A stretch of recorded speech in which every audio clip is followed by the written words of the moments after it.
Bueno, de lo que les voy a hablar precisamente es este concepto de cómo emerge el espacio-tiempo. Lo que vamos a usar es un subtema de la teoría de cuerdas, que es la correspondencia de SSBT. Ya explicaremos de qué se trata.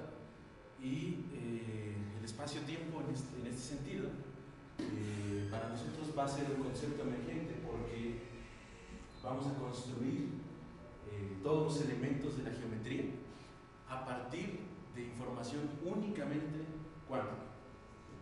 Entonces, hay que hacer precisa esta noción. Entonces, eso es lo que vamos a estar haciendo. Primero, pues vamos a hablar de lo que es el entrelazamiento cuántico. Para eso necesitamos saber un poco de qué es de cómo se forma la mecánica cuántica. Entonces, vamos a estar en mecánica cuántica, trabajamos con vectores en un espacio vectorial que se llama Qubits, y estos Qubits representan el estado del sistema.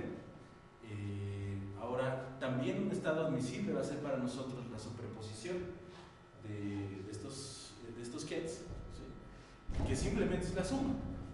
Entonces, aquí alfa y beta son números complejos.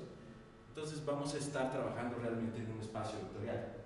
Pero ¿qué quiere decir físicamente que estamos trabajando en un espacio vectorial?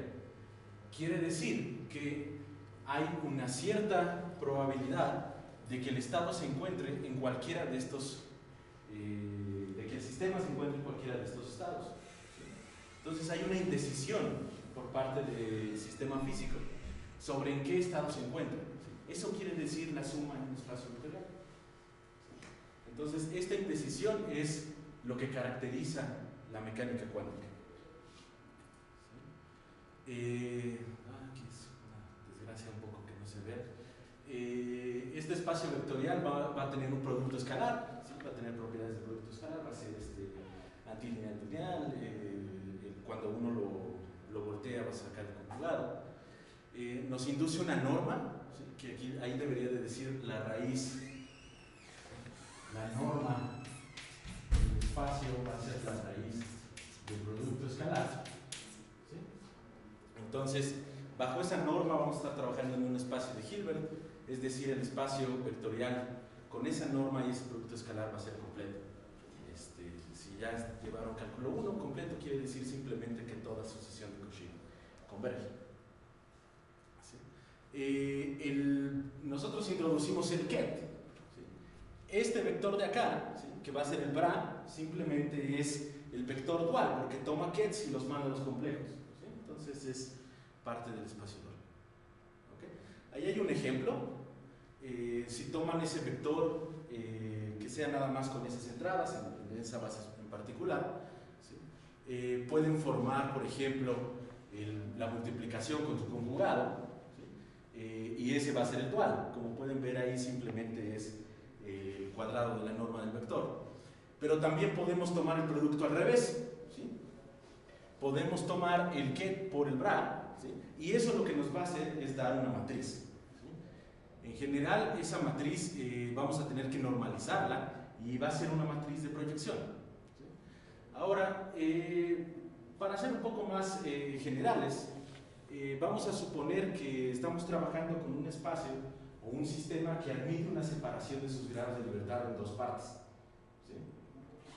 Entonces, vamos a tomar A como 1 y A complemento, que le vamos a llamar B, ¿sí?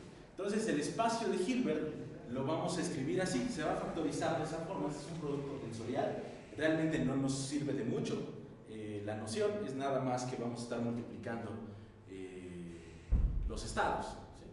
Entonces, déjenme hacer un ejemplo, que sería un peso cuántico.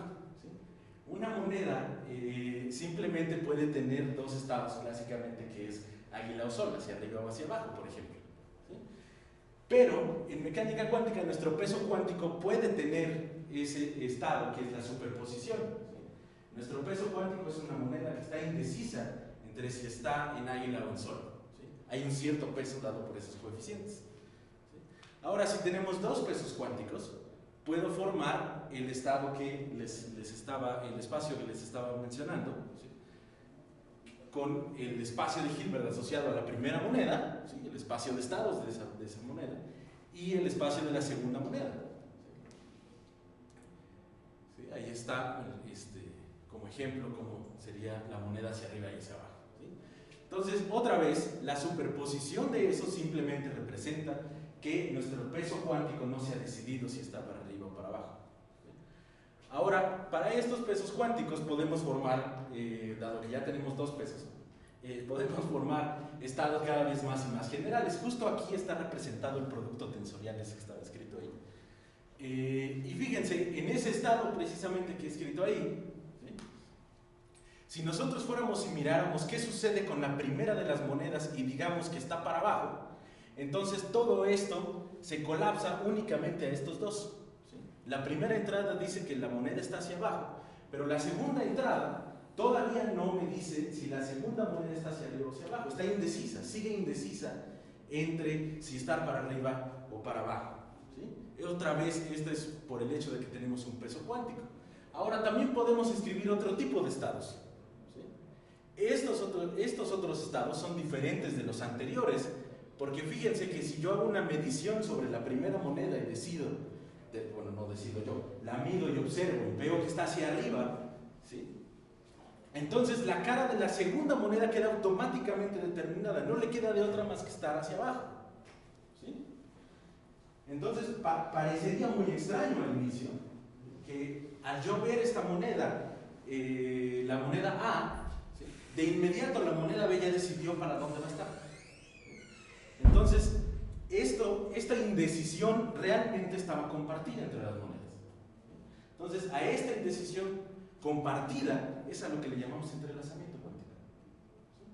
Es una noción muy sencilla, es simplemente por el hecho de que podemos sumar estados y por la forma en cómo los podemos escribir. No tiene nada extraño ni esotérico como logran llegar a transmitir algunas personas. ¿Sí? Ahora, déjenme escribir un estado general y construir la matriz. Ya vimos que si en lugar de hacer el bracket hago el get bra, ¿sí? Lo que tengo es una matriz. Entonces, esa matriz, ¿para qué me sirve? Pues para hacer cálculos.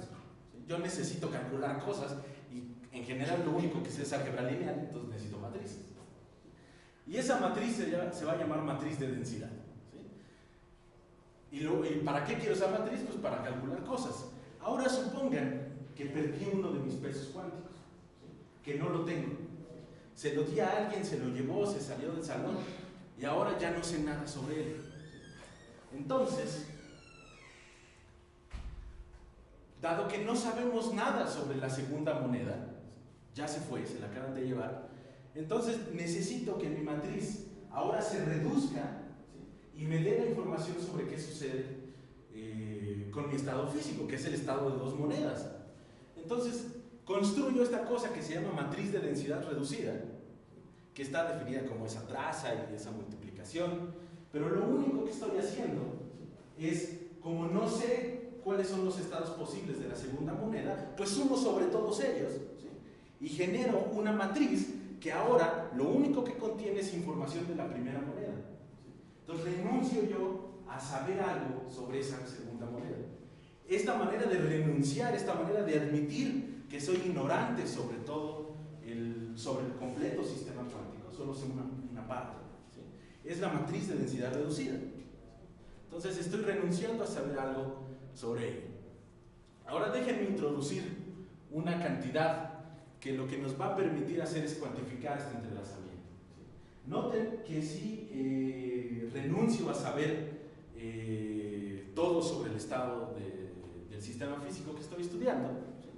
De inmediato esa indecisión, ¿sí? Que es compartida, ¿sí? Ahora se va a reflejar en esta matriz reducida. Entonces, por eso introducimos este concepto que se llama, así es el nombre que le pusieron, entropía de entrelazamiento, ¿sí? Tiene aquí a la matriz reducida, le tomas el logaritmo, no es inobservable en el sentido usual porque no es lineal en la matriz de densidad, pero pues eso no nos interesa, ¿sí? Y en los casos en los que esa matriz es diagonalizable, pues simplemente vamos a tomar los valores propios de la matriz de densidad reducida y esa va a ser esa cosa, ¿sí? Entonces eso solamente es una cantidad que espero y me sirva para cuantificar el entrelazamiento. Ojalá. Entonces, tomemos un ejemplo. ¿Sí? Ahí tenemos ese. Está, tiene un pequeño error la forma en la que está escrito. Pero bueno, no importa. Entonces, formamos la matriz de densidad usual, que es simplemente voltear el ket y ponerlo de esta forma y hacer la multiplicación. Entonces, multiplicamos esas cosas. ¿Sí? Y ahora hay que tomar la traza. Lo que decía la noción de matriz de densidad reducida es tomar esa traza. Pero fíjense, ¿qué es tomar esa traza? Lo único que es tomar un número y proyectarlo sobre el subespacio generado por la información de la primera moneda. Entonces, la primera moneda tiene una parte de la información del espacio de Hilbert completo, del sistema cuántico completo, y lo único que hace esa traza es proyectar. ¿Sí? Entonces, tomamos esa traza y lo que nos da es eso. ¿Sí? Ahí van a estar las cuentas por si quieren checarlas, y lo que nos da es ese estado. ¿Sí? Ahora, si usamos una base en donde arriba y hacia abajo para mi moneda es simplemente esos dos vectores, ¿sí? Pues la matriz de densidad que calculé simplemente se ve así. Eso es un medio sobre la diagonal, pues son los valores propios de la matriz de densidad reducida, y lo único que están expresando es este 50-50 que tenía yo de probabilidades para mi moneda hacia arriba o mi moneda hacia abajo, para la moneda que sí conozco. Para la otra renuncié a saber cómo está. Y entonces, como esos son los valores propios, la entropía de entrelazamiento nos da ese valor, que es distinto de cero. ¿Sí? Entonces, logramos obtener una manera de cuantificar este entrelazamiento, es el entrelazamiento en varios de un cúmulo de estados o yo qué sé. Pero no es un observable usual de lo que sería el entrelazamiento, que no lo puedo construir. Pero eso lo cuantifica. Entonces podemos decir que cada vez que la entropía de entrelazamiento nos dé un resultado distinto de cero, simplemente vamos a decir que nuestro estado se encuentra entrelazado. ¿Ok? Ahí hay una referencia por si luego la quieren revisar. Y la pregunta natural que sigue es, bueno, si ya tienes esta cantidad que es de entropía de entrelazamiento, te ayuda a ver cómo es que los estados, o cuantificar cómo es que los estados están entrelazados. Lo siguiente que sería es, bueno, abandona este mundo de los pesos cuánticos, ¿sí? Que es un mundo discreto, y vea una parte continua. Es la pregunta natural, la generalización natural, es ¿qué sucede si me voy al caso continuo? ¿Seguirá teniendo sentido esta cosa? Bueno, pues el caso continuo es una teoría cuántica de campos. Una teoría cuántica de campos, pues su ingrediente principal pues, son los campos. ¿Sí? Los campos lo que son funciones definidas en todo el espacio-tiempo, y en todo el espacio-tiempo, en cada punto me dan un numerito, ¿sí? Como la temperatura, ¿sí? La temperatura en el cuarto en que estamos, en cada punto nos da un numerito, pues ese va a ser un campo, es un campo escalar en ese caso, una temperatura. Pero en teoría cuántica de campos, todos estos campos son promovidos operadores, ¿sí? Pero eso no nos va a importar. Entonces un campo pues es una cantidad que nos da un numerito por cada punto. Como nos da un numerito por cada punto, nos da una infinidad de números, ¿sí? Entonces, en particular, casi todos los cálculos que se vayan a hacer en teoría cuántica de campos van a dar infinito. Entonces, bueno, lo que estamos diciendo ahí es que tiene un número infinito de grados de libertad, que es esta idea de que hay un número asignado por cada punto del espacio. ¿Sí? Ahora, en teoría cuántica de campos, lo que uno logra ver es que las partículas son excitaciones pequeñas, ¿sí? Localizadas de un campo. ¿Sí? Entonces, todas las partículas realmente están asociadas a un campo. Si ustedes se fijan en el fotón simplemente va a ser la partícula asociada al campo electromagnético. El electrón es una excitación pequeña, una pequeña ondita en el campo espinorial de Dirac. Se acabó. Entonces, todas las partículas están asociadas a un campo. ¿Sí? Hay una cosa que nos interesa mucho en esta plática, que es que la configuración de energía mínima de cada campo es lo que vamos a llamar el vacío. Entonces, el vacío, no le quiero poner esta cosa de vacío cuántico, pero el vacío simplemente es que el valor esperado del campo en ese punto, ¿sí?, es el más pequeño que puedo tener. Para muchos campos puede ser cero, ¿sí? Por ejemplo, si el potencial de mi teoría es, por ejemplo, de esta forma, ¿sí?, pues esto pasa por cero y entonces el valor mínimo va a ser cero, ¿sí? Pero hay otros campos para los cuales esto no sucede, ¿sí? Por ejemplo, el campo de Higgs, ¿sí? El campo de Higgs, su valor esperado es distinto de cero, y gracias a que es distinto de cero, ¿sí?, es decir, si uno va en cualquier punto del universo y se le ocurre la manera de cómo medir ahí cuál es el valor esperado del campo de Higgs, va a encontrar lo que es distinto de cero, ¿sí? Y es precisamente por eso que las partículas tienen masa. Bueno, ahí hay una referencia muy interesante para que vayan y revisen qué es lo que es una teoría cuántica de campos, ¿sí? Entonces nos interesa qué es la entropía de entrelazamiento en una teoría cuántica de campos. Entonces, otra vez, vamos a trabajar en un sistema que admite una separación de sus grados de libertad en dos partes. Uno es el conjunto que nos interesa y otro es su complemento, ¿sí? Entonces, ahí es donde nos interesa definir la entropía de entrelazamiento. Ahora, ahí dice T igual a constante. No necesariamente es cierto. Puedo definir la entropía de entrelazamiento a un corte de mi teoría para cualquier tiempo y que sea dependiente del tiempo, pero esa cosa es bastante más complicada de calcular. De hecho, esta ya es de por sí complicada porque da infinito, ¿sí? Si uno simplemente agarra y la mide, lo que le va a dar es infinito, porque la región más interesante donde vamos a encontrar entrelazamiento va a ser en la frontera, ¿sí? Justo los grados de libertad que están siempre muy cerca de la frontera son los que me dan las mayores contribuciones, ¿sí? Los puntos que están muy lejos casi no contribuyen, pero los que están muy cerca contribuyen demasiado. Entonces esa cosa va a ser infinito y necesito introducir un corte, ¿sí?, una manera de regular, que no esté yo tan en la frontera, ¿sí? Estos cortes se llaman cortes ultravioleta, ¿sí? Y ese corte lo que hace pues es en cierta medida ayudarnos a controlar estos infinitos. ¿Qué es lo que da? Por supuesto no vamos a hacer el cálculo, es bastante complicado, hay que introducir una cosa que se llama truco de réplica, que es deformar el espacio a una superficie de Riemann, y ahí se hacen un montón de cálculos extraños y sale esa cosa, ¿sí?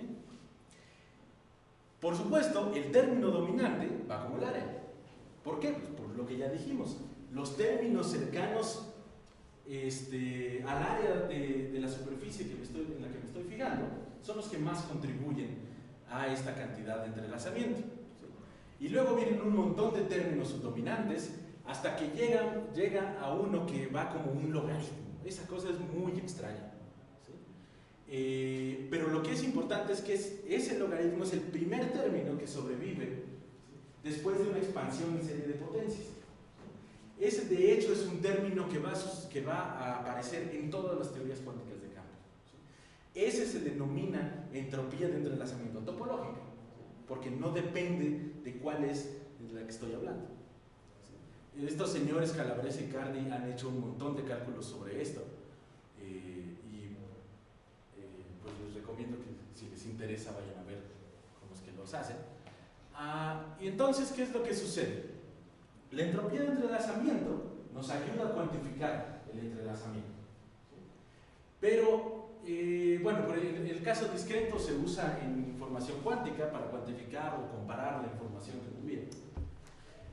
Pero en una teoría cuántica de campos en general es bastante complicado de calcular, porque acuérdense que tenemos ese logaritmo, ¿sí?, de Rho.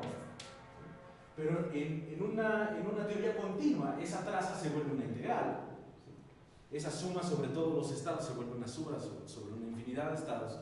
Y entonces esa cosa es muy complicada de calcular, en el mejor de los casos, ¿sí? En el peor simplemente no tienen ni idea de por dónde entrar. Y entonces es cuando la gente se empezó a preocupar por buscar alternativas a estos cálculos, ¿sí? Y una de esas alternativas cuerdas, se encontró dentro de la teoría de cuerdas, que es la correspondencia norma-gravedad. Entonces es de lo que vamos a continuar. Y bueno, ¿qué es la teoría de cuerdas? Pues es ese simple reemplazo de lo que en la teoría de campos usual es un punto. Claro que la pregunta es, bueno, si estaba yo hablando de campos y de pronto las partículas son pequeñas excitaciones, pero son puntuales, ¿cómo diablos es que tienen masa? Pues la respuesta es el campo de Higgs. Pero, ¿a qué me refiero entonces con este cambio de lenguaje de partículas a cuerdas? Pues es simplemente que ahora en lugar de tener un campo cuyas excitaciones mínimas son partículas, ahora voy a tener un campo de cuerdas. Eso es todo. Por supuesto tienen una longitud característica. La longitud de las cuerdas es alrededor de 10 a la menos 35 centímetros. Puede ser un poquito más grande, pero no tanto. Que pues es la escala de Planck, pues no sé. Entonces, ¿qué es la teoría de cuerdas? Pues no tenemos ni la menor idea. Es un nuevo lenguaje. Es un nuevo lenguaje para hablar de un montón de cosas, ¿sí? Pero últimamente no sabemos qué es. Quizás haya muchos que se atrevan a decir que sí saben qué es la teoría de cuerdas, porque hacen cálculos con ella, y ese es el punto, para eso es que lo hacemos, porque queremos hacer cálculos, pero realmente no sabemos qué es, ¿sí? Lo único que sabemos es que es un nuevo lenguaje, ¿sí? Y este lenguaje nos permite calcular cosas. Por ejemplo, cada vibración de la cuerda, como las cuerdas son muy chiquititas, entonces vemos esencialmente partículas. Entonces cada vibración va a corresponder, un modo de oscilación de la cuerda va a corresponder, por ejemplo, a un fotón, otro modo de oscilación va a ser un quark, otro modo de oscilación va a ser un gluón, etc. Pero todos son modos de oscilación de la misma cuerda. Dependiendo de las condiciones de frontera, las cuerdas pueden ser abiertas o cerradas, eso no lo necesitamos. La teoría de cuerdas, por supuesto, predice dimensiones extra. La cuerda que únicamente contiene bosones predice 26 dimensiones, y la cuerda que contiene bosones y fermiones, que es supersimétrica, predice 10 dimensiones, 9 espaciales y una temporal. Ese número es importante. Las dimensiones en las que trabaja realmente la teoría de cuerdas es 9 más 1. ¿Sí? Y una de las tantas cosas por las cuales se vende la teoría de cuerdas es porque contiene la gravedad. En el camino del estudio de la teoría de cuerdas, una de las cosas que se encontró, con las que se topó la gente de pronto, ahí en los 90s, fue con la correspondencia norma-gravedad, correspondencia holográfica, tiene un montón de nombres, ADS-CPT. ¿Sí? Fue este señor, este físico argentino, Juan Maldacena, el que propuso esta locura. Y ha sido tal el impacto de esta absurda idea que hoy en la mañana ya iban más de 11.000 citas. ¿Sí? Es una cosa terrible, o sea, son casi 2 o 3 citas por día hábil desde que se publicó. Bueno, entonces lo que vamos a ver es que es totalmente absurdo. Entonces, los invito a pensar como este señor Maldacena pensó. Por ejemplo, supongan que tienen una teoría similar a la de la fuerza fuerte. Entonces, en esta teoría, uno tiene partículas. ¿Sí? Uno tiene partículas asociadas a campos. Por otro lado, si consideramos la teoría de cuerdas, esa tiene cuerdas. ¿Sí? En teoría cuántica de campos, además, no se considera los efectos de la gravedad. ¿Sí? La gravedad es la fuerza más débil que hay en la naturaleza, y entonces para efectos de cuestiones de campos pues es despreciable. ¿Sí? Y la teoría de cuerdas contiene gravedad.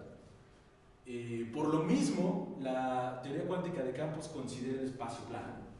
El espacio-tiempo es plano, Minkowski. Y la teoría de cuerdas tiene espacio curvo. ¿Sí? De hecho, tiene casi cualquier espacio que le metan. Que se puedan calcular las cosas es otra cosa. Eso es otra cuestión. Por ejemplo, insisto, en el ejemplo que estamos tomando, podríamos tomar fuerza fuerte, ¿sí? Pero la teoría de cuerdas tiene un problema que hasta hace poco se ha venido a estudiar, que era cómo meterle la fuerza fuerte. Y por supuesto, las dimensiones. Nosotros en teoría cuántica de campos usamos 3 más 1 dimensiones, mientras que en teoría de cuerdas tenemos 9 más 1. Entonces, como pueden ver, esta cosa son 2 teorías completamente diferentes. No tienen nada que ver la una con la otra. Es como si estuviera hablando yo de manzanas y de pan de feria. O sea, no tienen nada que ver la una con la otra. Y lo que este señor nos dice es que son iguales. Así de... Sí, es que es completamente absurdo, ¿no? ¿Cómo diablos van a ser iguales esas dos cosas? Pero iguales en qué sentido? Pues iguales en que son 2 lenguajes que hablan de la misma cosa. Son 2 lenguajes que podemos usar para hablar del mismo sistema físico. Entonces, en ese sentido es que son iguales. Entonces, esta es la idea que está detrás de la correspondencia norma-gravedad, que es precisamente esta idea de dualidad. Entonces, son 2 teorías duales porque las podemos usar para hablar del mismo sistema físico. Son 2 lenguajes diferentes. Entonces, con un lenguaje hablamos de los electrones, con el otro lenguaje quién sabe de qué estamos hablando, pero a la mera hora son iguales, ¿sí? Entonces, esta idea de dualidad es lo que es importante, ¿sí? Lo mejor cuando uno tiene dos idiomas, por ejemplo, es que lo primero que uno hace es construir un diccionario, ¿no? Un diccionario que me traduzca entre uno y otro, y precisamente la correspondencia también trae consigo un diccionario, ¿sí?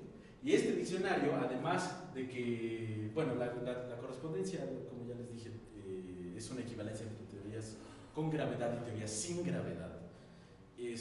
Pero este diccionario lo que me permite es traducir problemas que en un lado, por ejemplo, son muy difíciles de hacer. Por ejemplo, acoplamiento fuerte como la fuerza fuerte. En el caso de gravedad se traducen en problemas bastante sencillos, por ejemplo, un acoplamiento débil. Entonces, son cálculos complicadísimos los que usualmente uno se encuentra, y los cálculos sencillos en el otro lado son realmente muy fáciles, como vamos a ver aquí, tan fáciles que hasta yo los puedo hacer. Entonces, la entrada que más nos interesa de este diccionario es la que nos pasa de entrelazamiento cuántico entre regiones en una teoría cuántica de campos, que no sabemos muy bien cómo calcular.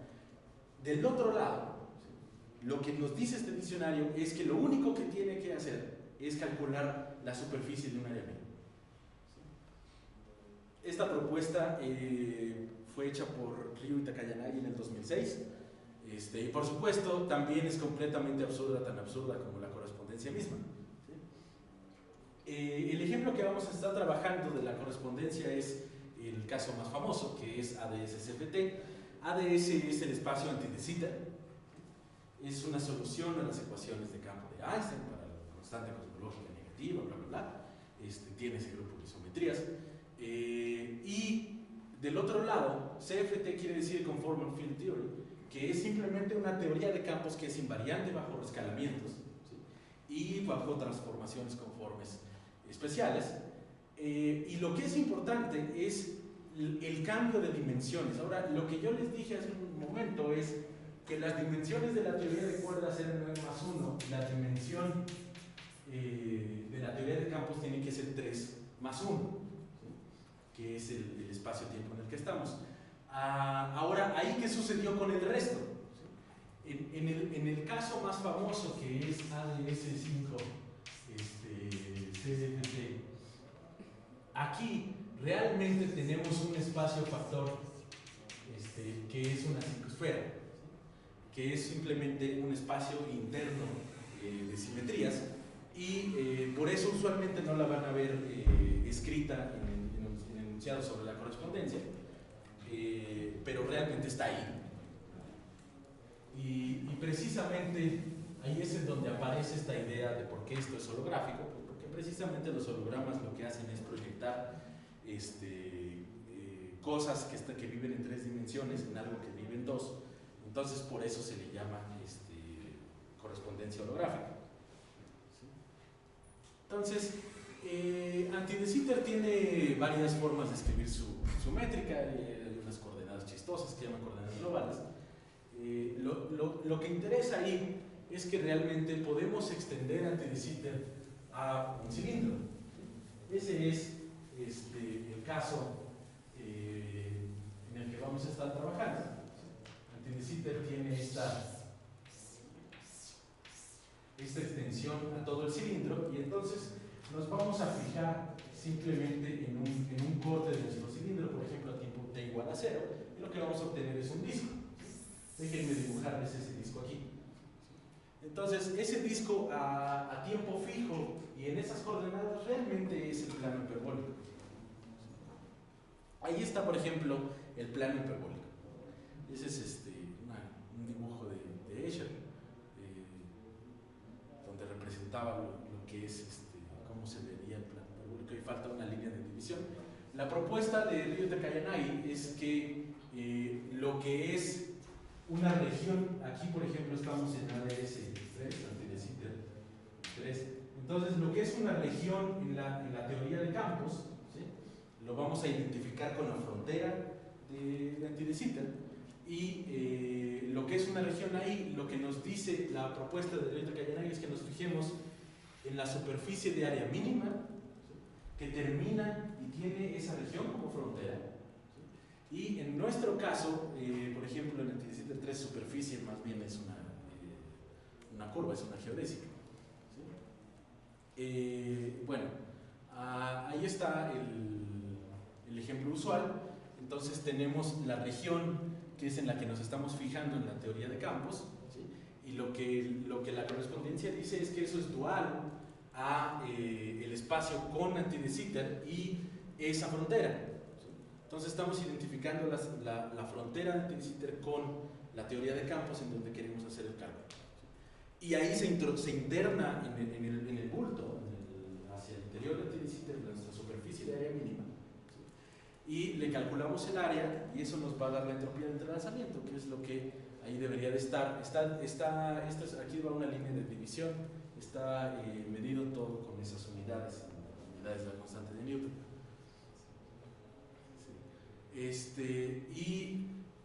Y bueno, eso simplemente eso nos dice la propuesta de Ryota-Kayanagi. Y si tengo aquí una región, lo único que tengo que hacer es fijarme en la superficie que genera hacia adentro de Anti de Sitter.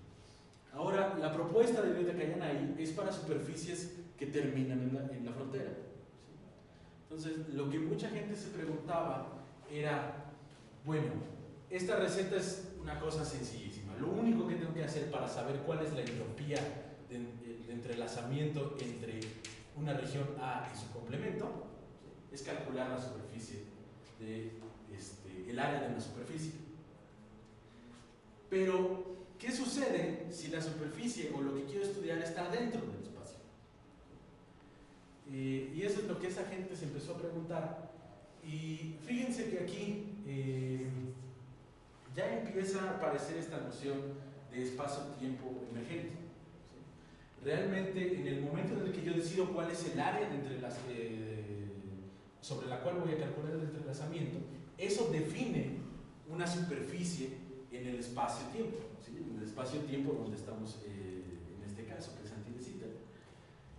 Y entonces, conforme yo cambie mi región, pues voy a empezar a tener distintas superficies, ¿sí?, y con eso es con lo que, por ejemplo, se construye podríamos pensar que esto lo que hace es construirnos todo el interior de Anti de Sitter, ¿sí?, pero queremos algo más que eso.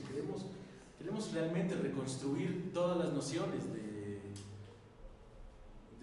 por ejemplo, de geometría. Y entonces lo que se inventó fue un nuevo concepto. En lugar de holografía, que era esta idea de pasar de más a menos dimensiones, ahora lo que queremos hacemos es estudiar regiones que están adentro del espacio-tiempo. Entonces, precisamente eso es lo que estas personas le llamaron hoyografía, que es, si tengo una región adentro del espacio-tiempo, pues, ¿qué es lo que puedo hacer con eso?